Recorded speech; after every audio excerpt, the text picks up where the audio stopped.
एवं विद्यालय के छात्र छात्राएं आज 14 नवंबर चाचा नेहरू जी को हम लोग याद कर रहे हैं, क्योंकि नेहरू जी की आज जयंती है और चाचा जी के नाम से बच्चे इन्हें पुकारते थे। इनका प्रेम, स्वभाव, सद्भावना बच्चों के प्रति इतना बड़ा था कि ये भारत के चाचा कहलाए।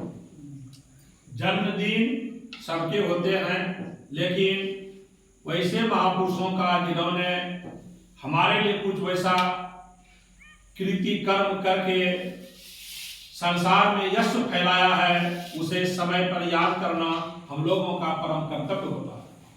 उस कर्तव्य को हम लोग आज निभा रहे हैं और चाचा नेहरू के किए गए कर्म का याद कर रहे हैं। हमें भी इस प्रकार से प्रेम सौहार्दपूर्ण वातावरण में जीवन व्यतीत करना चाहिए। हमारे समाज के लोग भी हमें चाचा नेहरू के समान प्यार दें और हम भी बच्चे को उस तरह का प्यार से पालें और पोसें, क्योंकि स्नेह और प्रेम से बढ़कर संसार में कुछ नहीं होता है। चाचा नेहरू ने हमारे राष्ट्र के अंतर्गत जो अपनी प्रतिभा का अलग जगा कर बच्चों का स्वभाव, सौहार्द और प्रेम को जीता, वह शायद किसी भी देश के वैसे पुरुष होंगे जो याद किए जाते होंगे, लेकिन हमारे देश के धरोहर रहने वाले चाचा नेहरू ने प्रेम और सौहार्दपूर्ण वातावरण में जो प्रेम की बगिया बोई, उसे आज हम चाचा नेहरू के नाम से पुकार रहे हैं। हमारे स्मरण में जैसा याद रहा है कि 1889 को इनका जन्म हुआ था। चाचा नेहरू का जन्म 1889 ईस्वी में हुआ था और इनका देहावसान 1964 में हो गया।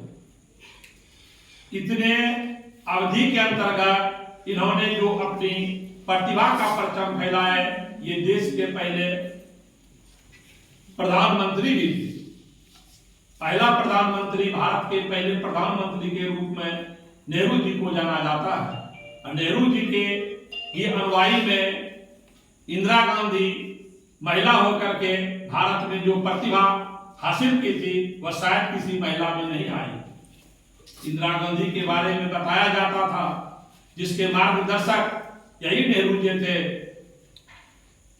उन्होंने विश्व के इतिहास में राजनीतिक परचम ऐसा फैलाया कि शायद कोई भी राजनीतिक उनके सामने टिक सकते थे, लेकिन उतनी प्रतिभाशाली महिला का आज हमारे देश में अभाव है, जिन्होंने बांग्लादेश को आजाद करने में इतनी बड़ी भूमिका निभाई और यही नेहरू जी के मार्गदर्शन से राजनीतिक जीवन उनका परिपक्व हुआ था। हमें भी नेहरू जी के राजनीतिक जीवन से स्नेहपूर्ण आशीर्वाद लेना चाहिए कि मैं भी इस तरह का कृति और कर्म करें और चाचा नेहरू की तरह हमें भी याद किया जाए। मैं इन्हीं शब्दों के साथ अपनी वाणी को विराम देता हूँ। जय हिंद, जय भारत।